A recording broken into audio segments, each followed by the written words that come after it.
자, 그러면 수업하도록 하겠습니다. 이제 2024년 대비 내년이죠. 내년 2차 시험 대비해서 관세평가 이론 완성. 그러니까 원래는 저희가 기본이랑 심화를 따로 했었는데 작년부터는 이렇게 합쳐서 하고 있거든요. 근데 평가라는 과목 자체는 다른 과목은 뭐 제가 모르겠고 평가라는 과목 자체는 범위가 엄청 넓지 않아요. 엄청 넓지 않고 좀 그 대신 깊거든요. 그래서 뭔가 두 달 하기보다는 이렇게 3개월 동안 바짝 하는 게 제 생각엔 더 나은 것 같다라는 생각을 합니다. 우선 인사를 드리자면 저는 황성택 관세사고요. 반갑습니다. 자, 저 같은 경우에는 지금 7년 차? 7년째 일을 하고 있고 관세법인에서 4년 정도 일했고 지금은 컨설팅 업체에서 일을 하고 있는데 뭐 수업은 지금 6년째 하고 있어요. 관세평가 수업은 6년째 하고 있으니까 뭐 뭔가 좀 어려 보이잖아요. 아닌가요? 죄송합니다. 자, 어쨌든 간에 뭔가 저 자식 뭐 아나? 이런 생각이 들 수도 있는데 그래도 관세평가 쪽 관련해서는 특히 뭐 수험 쪽으로는 제가 남들보다 누구보다 자신이 있으니까 믿고 따라와 주시면 되고 책에서 보시면 아시겠지만 책도 뭐 이번에 새로 나왔죠. 약간 색깔이 무슨 고등학교 때 단체티 맞출 때 쓰는 색깔 같은데 앞에 보시면 아시겠지만 그 한 페이지 넘겨 보시면 저랑 비슷한 사람이 있죠. 비슷한 사람이 있고 양력에 보시면은 수석 합격이라고 써 있죠. 그래서 시험 점수 따는 거나 이런 거 관련해서는 걱정하지 마시고 제가 그런 건 가장 자신 있고 제가 이거 실제 시험 날 합격한 날에 스샷 찍어놨던 거거든요. 9시 1분 보이죠? 합격하고 바로 찍은 겁니다. 그래서 여기서 보시면은 저희 평균 점수가 있고 동기 중에 제일 높았어요. 그래서 수석 합격이고 평가 점수 보시면 76점 받았었거든요. 그래서 평가 쪽 관련해서 점수 받고 하는 거는 자신 있고 수험생 때도 제가 이제 계속 공부를 하다 보면은 뭐 관세청에서 관세평가 뭐 인터넷 경진대회라는 걸 한다고 하면은 제가 뭐 그거 한번 봐보라고 할 거예요. 그래서 그거 한번 보시면은 그냥 객관식으로 시험 문제 푸는 거고 그냥 이론적인 거랑 뭐 사례형 간단한 문제들 푸는 거 있는데 저도 수험생 때 해봤고 수험생 때 저도 1등 했었거든요. 죄송합니다. 재수 없나요? 어쨌든 제가 하고 싶은 말은 자, 여러분도 다 합격하실 수 있고 아까 좀 물어봤을 때 아직 1차 안 보신 분들도 있다고 하는데 이 과목 자체는 뭐 1차를 보고 왔다고 하면 당연히 좋겠고 물론 지금 이 2차 수업을 처음 하는 그 과정에서 일정적으로 놓고 보면 계획적으로 놓고 봤을 때 가장 좋은 건 지금 1차를 붙고 오셔서 내년에 2차 합격을 노리는 게 가장 좋지만 물론 뭐 지금 뭐 1차 안 봤다고 해서 뭐 지금 놀 수는 없잖아요. 저 같은 경우에는 8월에 수험 생활을 시작을 했었거든요. 8월에 수험 생활 시작해서 그 다음 해 1차를 보고 그리고 그 다음 해 2차를 붙어서 1년 11개월 거의 2년 꽉 채워서 공부를 했었었는데 그러면서 1차 처음에 할 때는 학교를 다녔었고 그 다음부터는 이제 세 학기 동안 휴학을 해서 합격을 했었거든요. 제가 봤을 때는 공부함에 있어서 가장 최적의 테크, 그러니까 시험을 시작하는 시기는 그렇게 생각하는데 지금 빨리 시작했으면은 뭐 그렇게 시작한 사람들보다 그래도 2, 3개월 정도 더 준비해서 여유롭게 할 수 있는 거니까 더 왜 난 빨리 시작했지? 바보 같은 놈 더 놀 걸 이런 생각하지 마시고 빨리 시작한 만큼 합격하실 수 있도록 하시면 되고 여기 있는 분들 모두 내년에 다 합격하는 거를 목표로 하고 만약에 나는 관세사라는 그 과목을 관세사라는 시험에 대해서 아예 처음 공부하는데 내년에 합격할 수 있을까라는 생각이 들면은 뭐 그런 분들은 내후년에 합격하시면 되고 어쨌든 간에 앞으로 내년과 내후년의 시험에서 여러분 다 합격하실 수 있도록 공부를 좀 하시면 좋을 것 같아요. 그 다음엔 없어요. 그러니까 내년 아니면 내후년에 다 합격한다라는 생각을 하시면 되고 올해 1차를 붙으신 분들이라고 하면은 무조건 내년에 다 붙으셔야 돼요. 내년에 다 안 붙으면은 고달파집니다. 이게 수험 생활은 길어지면 안 되고 무조건 짧게 끝내셔야 돼요. 관세사 시험은 저도 2년 만에 붙었고 1년 만에 붙으시는 분들도 있는데 솔직히 말하면 한 3년에 한두 명 정도 1년 만에 붙으시거든요.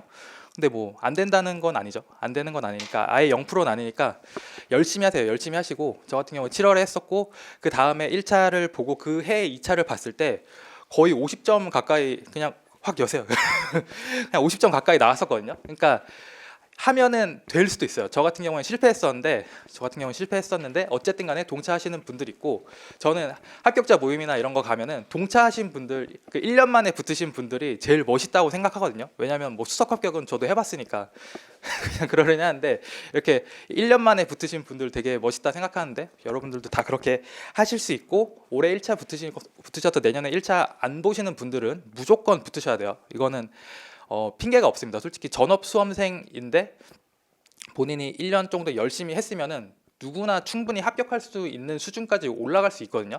뭐 나는 뭐 전공이 뭐 무역 쪽이 아니라 상관없는데, 무역학과인데 이거 공부하시는 분들 거의 없어요. 거의 없고, 그러니까 다 어차피 다 베이스 없는 상태에서 하는 거고, 저도 러시아어 전공하다가 한국어만 잘하는 상태에서 졸업했거든요.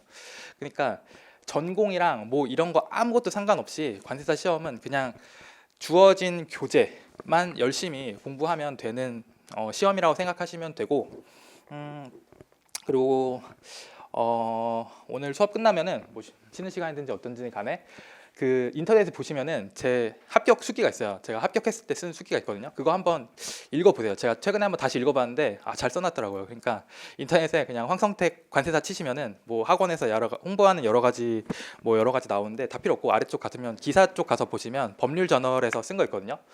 옛날에 그 푸풋했던 사진과 함께 나와 있는 게 있으니까 그것도 한번 읽어보시고, 거기 보면 제가 이렇게 시기별로 공부하는 방법에 대해서 좀 써놨거든요. 그리고 스케줄 잡고 하는 것도 좀 써놨는데, 그거에 대해서는 이따가도 다시 한번 공부 방식에 대해서 한번 다시 설명을 드릴 거고, 합격 수기도 여러분 많이 읽어보시고, 제 것도 읽어보시고, 뭐 작년에 합격하신 분들 것도 읽어보세요. 뭐 SNS 하면서 남의 뭐 스토리? 저 인스타를 안 해서 잘 모르는데 뭐 그런 거 보지 말고 합격 수기 같은 거 읽어보시고, 그리고 뭐 유튜브 많이 보죠. 저 공부할 땐 유튜브가 없어서 다행이었는데, 어쨌든 쓸데없이 뭐 쇼츠 막 이런 거 보지 말고 강의 같은 거 있죠. 강의 같은 거 보고, 본인이 안 듣는 선생님 수업들도 보통 1강 같은 경우에 샘플로 다 열어두잖아요. 그러면은 1강에서는 그분들이 보통 자신이 공부했던 경험이라든지 아니면은 뭔가 공부 팁 같은 거 되게 많이 설명하시거든요. 그런 거 보세요. 왔다 갔다 하면서 그런 거 초반에는 좀 그런 거 좀 많이 보면서 여러 가지 정보를 많이 습득하시는 게 좋고, 저도 그래서 1회차 첫 번째 수업에서는 좀 그런 거 위주로 설명을 드리겠습니다. 자, 그래서 보시면은 이게 지금 저희 강의 계획서인데, 뭐 강좌명 대충 강좌명은 이렇게 되어 있고, 그다음 교재는 저희가 나눠드린 게 아니죠. 지금 제공해드린 이 교재로 할 거고, 이 교재 같은 경우에 지금 제가 이번에 했을 때는 480쪽 정도 되는데, 뒤에 모의고사랑 규정 같은 거 빼면은 400쪽 조금 넘어요. 400쪽 조금 넘는데, 평가 교재 치고는 그렇게 두꺼운 편은 아니라고 생각하거든요. 그리고 저게 규정이 많아서 그렇지, 저걸로 공부를 쭉 하시고 제 생각에 한 10월 말에서 11월 초 정도, 10월 말에서 11월 정도에 제가 요약집을 낼 거예요. 항상 작년에도 그렇게 요약집을 냈었고, 지금 저 책이 어떤 식으로 되어 있냐면 규정들이 싹 나와 있고, 그 규정과 관련된 사례들이 싹 나와 있고, 그 규정과 사례를 제가 이렇게 총 정리를 해서 내용 정리한 부분들이 있거든요. 그러면 나중에는 여러분 지금 계속 규정이랑 이런 걸 공부를 하면서 내용 정리도 계속 보다 보면은 나중에 규정은 볼 필요가 없어요. 왜냐하면 본인은 정리된 것만 알고 있으면 되거든요. 그렇기 때문에 나중에 요약본에서는 제가 그 정리된 부분들만 따로 뽑아서, 그리고 뭔가 그 사이에 좀 개정되거나 한 게 있으면, 평가는 그렇게 개정이 많진 않은데 어쨌든 좀 개정된 게 있으면 제가 좀 업데이트를 해갖고 10월에서 11월 사이에 요약본을 다시 낼 거니까, 그럼 그건 한 200쪽 정도로 줄어들거든요. 200쪽 정도 되는 책으로 나중에 공부를 하시면 되고, 근데 만약 그때까지 갔는데 그런 분들도 있어요. 공부하려면 최소 400쪽은 돼야 공부를 하지, 어디 200쪽짜리 무슨 그런 책으로 공부를 하냐라고 하시는 분들은 이걸로 하시면 돼요. 이걸로 하시면 되고, 왜냐하면 지금 4월부터 뭐 10월, 11월까지 이 책을 계속 보다 보면은 본인이 여기다 계속 필기를 하고 애착이 생긴단 말이에요. 거의 막 친구처럼 지내요. 친구처럼 지내는데 이 책을 보내기가 아쉽다라고 하면은 그때는 그냥 두꺼운 책으로 하시는 분들도 있고, 저 같은 경우에도 옛날에 공부를 할 때 막 요약집이나 무슨 자료 같은 거 학원에서 제공해줌에도 불구하고 어떤 과목 같은 경우에는 나는 이건 기본서로 하는 게 나을 것 같아 라는 생각을 해서 기본서로 했던 과목도 있고 그러거든요. 그러니까 그때 가서 본인이 선택하시면 돼요. 요약 자료로 할 건지, 아니면 이 기본서에다가 자신이 필기해 놓은 게 있으니까 아까우니까 나는 이걸로 할 건지, 아깝다기보다는 이게 더 본인한테 맞으니까 그때 가서 선택을 하시면 됩니다. 어쨌든 이번 수업 때는 이 관세평가 교재로 진행을 할 거고, 이번 강의에서는 기본과 심화를 같이 하는 수업이라고 생각을 하시면 되고, 기본이랑 심화라는 게 딱히 그렇게 구분이 되어 있지는 않고요. 그냥 기본이라고 하는 건 우리 규정들을 볼 거예요. 규정들을 볼 거고, 관세평가라는 거는 외국에서 물품이 들어오잖아요. 여러분 뭐 직구 같은 거 해본 적 있어요? 해외 직구 같은 거 하다 보면은 거기에 항상 뭐 인터넷에서 뭐 주문하거나 뭐 알리익스프레스나 뭐 이런 거 쓸 때 보면은 통관고유부 쓰라고 하죠. 그리고 가끔씩 일반적으로는 그냥 며칠 기다리다 보면은, 아니면 잘못 걸리면 뭐 한 달 정도 기다리다 보면은 집 앞에 와 있죠. 집 앞에 와 있고, 아니면 가끔 가다 보면은 오 왜 안 와 하다 갑자기 이상한 번호로 전화 오죠.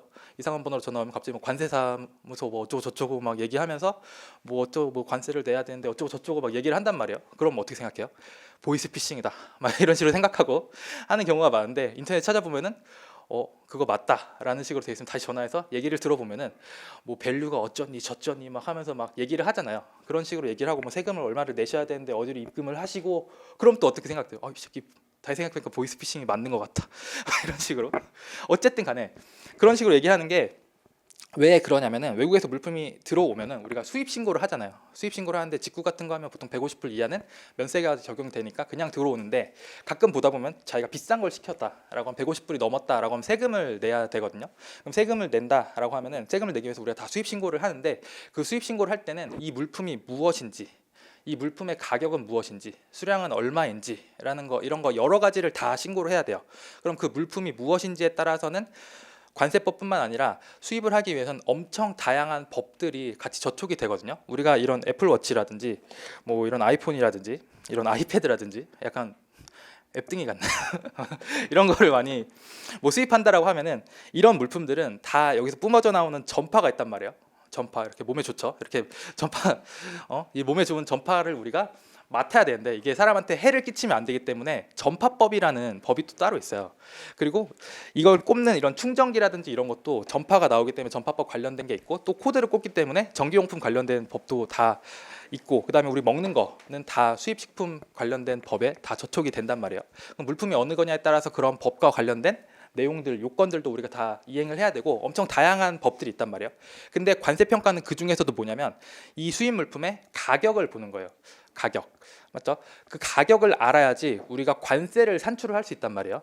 우리가 흔히 말할 때 관세 얼마예요? 라고 했을 때, 대충 우리가 물어볼 때 관세가 얼마 나왔다 라고 하면은, 근데 관세율이 몇 프로예요? 이런 식으로 물어보죠.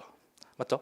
관세율이 몇 프로냐 라고 물어보는 거면, 그 퍼센트가 어디에 적용이 되는지에 대한 거거든요. 그럼 그 퍼센트가 어디에 적용되냐라는 거는 얼마에 적용이 되냐라는 질문이 되겠죠. 그럼 우리는 그 수입 물품이 얼마냐라는 것을 산출하는 것이 이 관세평가 과목이다 라고 생각을 하시면 됩니다. 그 부분에 대해서는 조금 더 나중에 자세하게 설명을 드릴 거고, 그럼 그 관세평가와 관련해서 우리나라 관세법, 그다음에 관세법 시행령, 그다음에 관세법 시행규칙, 그리고 수입물품 관세평가 운영에 관한 고시, 이런 국내 규정이 있고요. 이런 국내 규정들은 사실 우리나라가 뭐 마음대로 정할 수 있는 게 아니라, 우리나라는 WTO 회원국이죠. WTO 회원국이라고 해서 이 WTO에서 관세평가 협정이라는 것을 두고 있어요. 여기 뭐 딱히 필기하실 필요 없습니다. 나중에 다시 설명을 드릴 거니까. WTO 관세평가 협정이라는 걸 두고 있고, 그 다음에 또 WTO는 이 T가 무역이잖아요. 근데 무역에서 약간 조금 관세에 대해서 조금 더 전문적으로 만들어져 있는 집단이 WCO라는 게 있거든요. 커스텀스라는 게 들어가서, 그 다음에 이제 WTO에서 이 관세평가와 관련된 협정을 만들어 놨고, 그 다음에 이 WCO에서는 관세평가와 관련된 지침이라 그래서 좀 더 세부적인 내용들을 규정을 하고 있어요. 근데 우리나라의 관세법, 그다음에 관세법 시행령, 시행규칙, 고시, 이런 규정들은 다 이 해외 규정을 기초로 해서 만들어져 있거든요. 이거를 기초로 해서 만들지 않으면 이건 협정 위반이에요. 거의 뭐 북한이나 뭐 이런 뭐 이런 공산당 나라에서만 이렇게 WTO 보통 회원 가입 안 하고, 중국도 했죠. 어쨌든 간에 그런 나라가 아닌 이상은 다 이걸 지켜야 된다라는 거거든요. 그래서 우리나라 규정을 공부를 한다라는 것은 결국에 이 해외 규정까지도 우리가 알고 있다라는 거죠. 좋죠? 이렇게 국내 규정만 공부를 해도 어디 가서 나는 WTO 협정 좀 안다라는 식으로 말할 수 있을 그런 자랑을 할 수 있는 과목이고, 그리고 심화와 관련해서 심화 범위는 뭐냐면 이 규정들과 관련된 뭐 사례들을 좀 볼 거예요. 사례들을 볼 거고 뭐 판례도 볼 거고 여러 가지 볼 건데, 저는 좀 여기다 많이 담아 넣었던 거는 우리나라에서 관세평가 좀 한다는 사람들 모여서 뭘 하고 있냐면 관세평가위원회라는 걸 두고 있거든요. 그래서 이 위원회에서 좀 애매한 사항들이 이렇게 상정돼서 올라오면은 여기서 결정을 내줘요. 그래서 공표를 하고 하는데, 이런 거 보통 언제 하냐면 뭔가 분쟁 같은 거 발생했거나 아니면 뭐 몰라서 어디 관세평가 분류원에 물어봤는데 거기서도 담당자가 봤을 때 이거 나 혼자 하기 좀 애매한데 라고 하면은 관세평가 잘 하시는 분들 모여라 라고 해서 와서 설명하고 이런 거에 대해서 어떻게 해야 되냐 라고 하면 이렇게 손 들어서 하거든요. 감론이 맞는 것 같다, 을론이 맞는 것 같다, 이런 식으로 해서 결정이 나오고, 그걸 기준으로 해서 이제 뭐 분쟁을 가서 그걸 결정할 때 또 분쟁에서 판결을 내릴 때도 좀 도움을 받기도 하고 뭐 그런 식으로 되는데, 뭐 이게 나온 게 나중에 대법원 가서 뒤집어지기도 하고 뭐 그런 경우도 있긴 하거든요. 근데 어쨌든지 간에 여기에 나와 있는 결정 사항들 중에서 제가 좀 추려서 갖고 와서 그거에 대한 내용들도 볼 거고, 실제 기출 문제에 보면은 결정 사항을 활용해서 그냥 사례가 나온 경우도 있고요. 네, 판례나 뭐 아니면 조세 심판원 사례라든지 이런 것도 제가 몇 개 갖다 놓은 게 있으니까 그런 것을 정리를 하는 게 심화 범위라고 생각을 하시면 됩니다. 그리고 이번 수업에서 하는 거는 시험 목적을 위해서 필요한 범위와 깊이만큼만 할 거예요. 파고 들어가면은 끝도 없어요. 나중에 되면은 공부를 하다가 이 사례도 찾아볼까? 저 판례도 찾아볼까? 하면서 막 책에 없는 내용을 엄청 찾아보시는 분들도 있거든요. 그리고 저한테 뭐 메일로 보내죠. 막 이런 경우에 어떡하냐? 아니면 무슨 논문 같은 거 저한테 보내시면서 논문에서 이렇게 설명하는데 어떻게 생각하십니까? 아무 생각도 안 해요, 저는. 그러니까 저한테 그런 거 보내지 마세요. 그런 거 하시고 싶으면 내년에 대학원 가세요. 그냥 대학원 가서 교수님 옆에 싹 붙어서 교수님 이 논문에 대해서 어떻게 생각하십니까? 뭐 이렇게 하면은 네 논문이나 써라 뭐 이런 식으로 혼나겠죠. 어쨌든 간에 우리가 하는 거는 딱 시험 목적을 위해서만 하는 거예요. 시험 목적을 위해서. 이 2차 시험을 혹시라도 한 번이라도 가서 보셨다든가 아니면 모의고사에서 답안을 쓰셨다든가 하시는 분들은 아실 텐데, 우리가 실제 시험에 가면은 80분 동안 쓰거든요. 80분이면 꽤 길죠. 1시간 20분 동안 뭘 쓰지? 라는 생각이 들 건데, 이따가 옆에 시험 보고 계신 분들 시험 찍을 때 그냥 문 한번 확 열어보세요. 그럼 다들 쳐다보지도 않고 다 엄청 열심히 쓰고 있을 거예요. 시간이 부족해요. 시간이 부족해. 그리고 우리가 그냥 가나다라 마바사 쓰는 게 아니라 문제를 보고 해독을 해서 판단을 하고 목차를 구성해서 답안을 적어야 되기 때문에 시간이 굉장히 부족하거든요. 그 짧은 시간 안에, 그리고 여러분이 뭐 타자로 뭐 이렇게 치는 것도 아니고 손으로 쓰는 거죠. 손도 엄청 아파요. 팔도 엄청 아픈데 이 물리적인 한계로 인해서 엄청 높은 수준의 답안을 절대 쓸 수가 없거든요. 절대 쓸 수가 없어요. 그렇기 때문에 우리가 공부를 하는 것도 우리가 답안으로 실제 구현할 수 있을 정도의 수준까지만 공부를 해놓고 그거를 엄청 회독을 하면서 누구보다 빠르게 쓸 수 있도록 준비를 하고, 그리고 우리가 이 시험 한 과목만 보는 게 아니잖아요. 네 과목을 보고 거기다 뭐 새끼 과목들도 막 여러 개를 볼 건데, 그러니까 이 한정된 시간 내에서 합격을 하기 위한 수준의 범위를 딱 정해놓고 그것만 엄청 열심히 회독을 하는 식으로 공부를 해야 된다라는 겁니다. 그래서 이번 수업에서는 그러한 범위랑 깊이를 딱 정하는 수업이라고 생각을 하시면 될 것 같고, 그리고 제가 이런 건 되게 자신 있어요. 2차 시험 합격을 위한 공부 방법이랑 뭐 계획이랑 마인드 세팅하는 거, 이런 거 좀 되게 중요하다라고 생각합니다. 이렇게 깊이랑 범위 알아놨으면 이제 회독을 해야 된단 말이에요. 회독을 해야 되는데 하기 싫죠. 왜 그러냐면 마인드 세팅이 안 돼서 그렇다는 거죠. 제가 가스라이팅을 해드릴 테니까 농담이고요. 열심히 하도록 제가 동기부여도 해드리고 열심히 도와드릴 테니까 그렇게 하시면 되고, 제가 수험 생활하면서 겪었던 이야기나 이런 것도 되게 많이 얘기를 해드릴 거고, 그리고 실제 시험에서 어떻게 했었는지 뭐 이런 내용들 그런 거 많이 설명을 드릴 테니까 많이 도움이 됐으면 좋겠습니다. 강의 진도표는 이렇게 해서 총 24회를 할 거고,